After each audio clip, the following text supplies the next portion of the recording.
যেদিন আমি জন্মগ্রহণ করি সেই দিনটা ছিল আলো ঝলমলে রৌদ্রোজ্জ্বল দিন।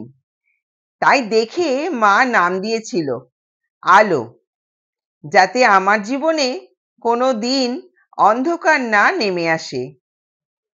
কিন্তু মা কি জানতো, আলো নাম রাখলেই জীবন আলোকিত হয় না।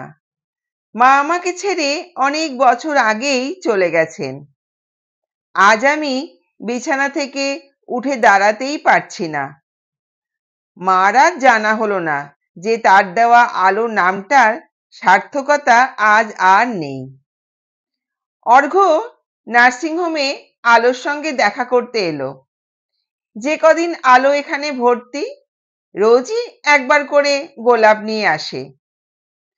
আজও কেবিনে ঢুকে দেখলো আলো আকাশের দিকে তাকিয়ে বসে আছে। অর্ঘ্য, কি দেখছো ডার্লিং? আকাশ দেখছি, দেখো পাখিগুলো দল বেঁধে কি সুন্দর উড়ে যাচ্ছে। আমি মনে হয় আর কোনোদিন উঠে দাঁড়াতে পারবো না। অর্ঘ্য, এই কথা বলছো কেন? সৌরভ স্যার অনেক বড় ডাক্তার, উনি তোমাকে দেখছেন, তুমি ঠিক সুস্থ হয়ে উঠবে, দেখো। আমার মন বলছে। আমার জন্য তোমার আজ এই অবস্থা হলো। নিজেকে এত খারাপ লাগছে কি বলবো। সেদিন যদি আর একটু সাবধানে বাইকটা চালাতাম তাহলে এই অ্যাক্সিডেন্টটা হতো না। আলো, এটা আমার ভাগ্যে ছিল। নিজেকে শুধু শুধু অপরাধী মনে করছো কেন? আমি যদি হাঁটতে না পারি, তোমাকে অবলম্বন করে উঠে দাঁড়াবো। তুমি আমাকে চলতে সাহায্য করবে তো? তুমি পাশে থাকলে আমি সমস্ত যন্ত্রণা হাসি মুখে সহ্য করে নেব।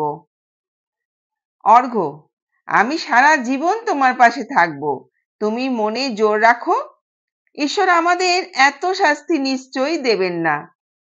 তোমার কাল একটা ছোট্ট অপারেশন আছে, তারপরই তুমি ঠিক হয়ে যাবে। পরের দিন আলোর অপারেশন হলো। সৌরভ স্যার নার্সিংহোম থেকে অপারেশন করে বেরোচ্ছেন, গাড়িতে উঠবে। এমন সময় বিদ্যুৎ ডাকলো, কি ডাক্তারবাবু, কোথায় যাচ্ছেন? আরে বিদ্যুৎ যে, কবে আসলি ইউকে থেকে? বিদ্যুৎ, দুদিন হলো। তুই তো একটা ফোনও করিস না। বড় ডাক্তার হয়ে গেছিস, আমাকে আর ফোন করবি কেন? সৌরভ, আরে না না, তোর নম্বরটা আমার কাছে নেই, দে তো ফোন নাম্বারটা। কোথায় যাচ্ছিস? চল আমার গাড়িতে, একটু গল্প করাও যাবে আর তোকে ছেড়ে দেওয়া যাবে। বিদ্যুৎ গাড়িতে উঠে বসলো। সৌরভ জানলা দিয়ে বাইরেটা দেখছে চুপ করে। বিদ্যুৎ বলল, কি রে, টেনশনে আছিস নাকি?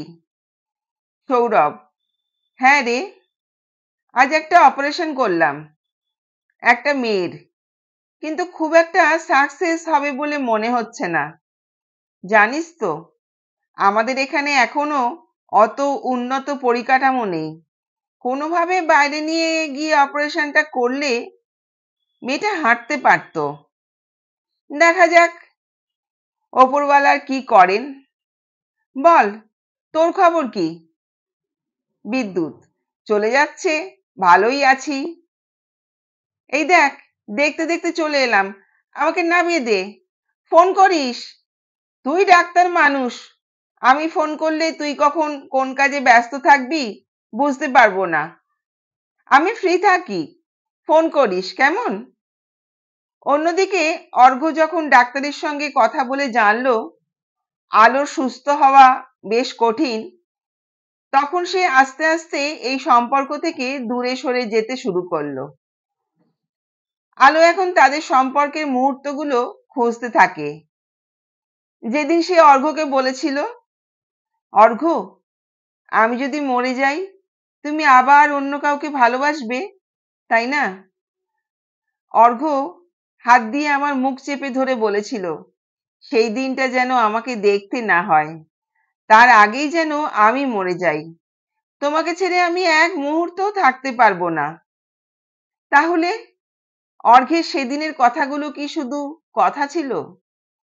আজ প্রায় 7 দিন হয়ে গেল আমি নার্সিং হোম থেকে বাড়ি ফিরেছি, কিন্তু অর্ঘ্য আমার বাড়িতে আসা তো দূরের কথা, একটা ফোন পর্যন্ত করে না।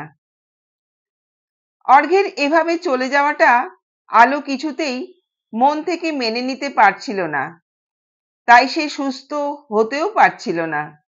দিন দিন ক্রমশ দুর্বল হয়ে পড়ছিল। সৌরভ স্যার ওকে নিয়ে বেশ চিন্তিত ছিল।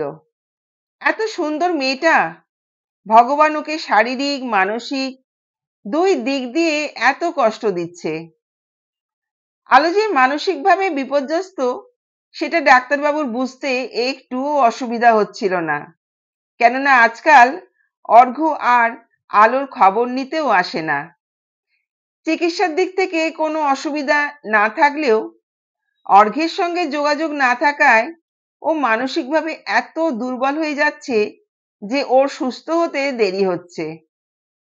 এখন ডাক্তারবাবু আলোর বাড়িতে যান ওর চিকিৎসা করার জন্য, কারণ ওকে নিয়ে চেম্বারে আসা সব সময় সম্ভব হয় না।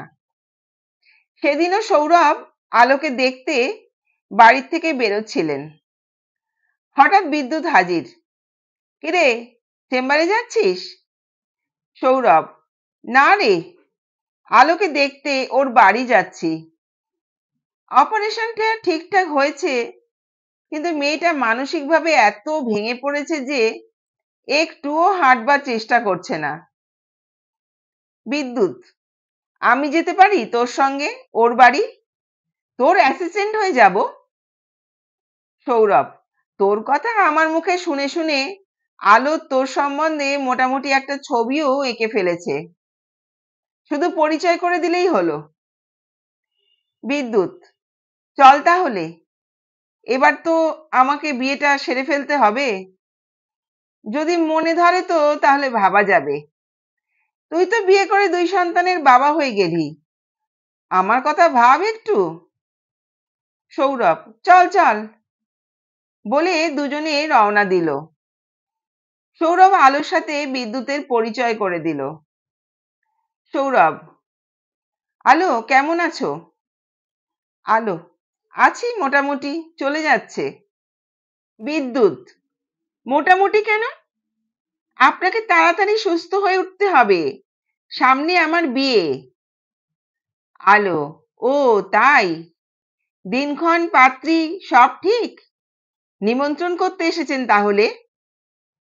বিদ্যুৎ: দিনক্ষণ বা আনুষঙ্গিক সবকিছু ঠিক, শুধু পাত্রী ঠিক হয়নি, হয়ে যাবে। আমার পছন্দ, কিন্তু সে যদি রাজি হয়ে যায়। আলো বলল: আপনার মতো শিক্ষিত হ্যান্ডসাম পাত্র কোন মেয়ে পছন্দ করবে না? আমাকে বলবেন তার নাম, আমি তার সঙ্গে একটু কথা বলি। বিদ্যুৎ: যদি বলি তার নাম আলো, আমার সামনে বসে? আলো: আমি মানুষের প্রতি বিশ্বাস হারিয়ে ফেলেছি। বিদ্যুৎ: কিন্তু তারপরও তো আপনাকে মানুষের উপর বিশ্বাস রেখেই বাঁচতে হবে, কারণ আপনাকে মানুষের সঙ্গে বসবাস করতে হবে। সেই সম্পর্কের নাম যাই হোক না কেন, বাবা মা ভাই বন্ধু প্রতিবেশী যাই বলুন না কেন। আলো: তা ঠিক, কিন্তু যদি কেউ বিশ্বাসের মর্যাদা না দেয়? বিদ্যুৎ: সেটা তার ব্যাপার, আপনি তো তাকে বিশ্বাস করেছিলেন, যে বিষয়ে আপনার কোনো সন্দেহ নেই।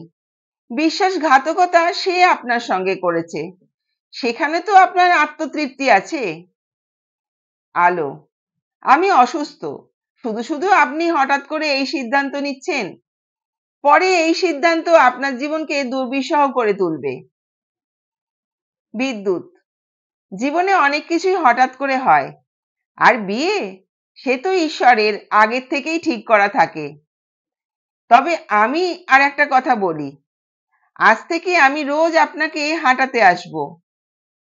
যেদিন আপনাকে সম্পূর্ণ সুস্থ করে তুলতে পারবো, সেই দিন আমি আপনাকে বিয়ে করব। এটা আমার প্রতিজ্ঞা। প্রথম প্রথম লাঠির সাহায্যে চলবেন, আর যেদিন লাঠি ছেড়ে আমার উপর নির্ভর করে চলবেন, সেই দিন বুঝবো সত্যিই আপনি আমার উপর নির্ভর করতে ভরসা করেন। বিদ্যুতের ভালোবাসা আর ওষুধ আলোকে দ্রুত সুস্থ করে তুললো। ও আবারও নিজের পায়ে হাঁটতে শুরু করলো। ওরা নতুন জীবন শুরু করলো, কারণ আলোকে বিদ্যুৎ থেকে কখনো ছিন্ন করা যায় না। বন্ধুরা, আশা করি গল্পটা ভালো লেগেছে।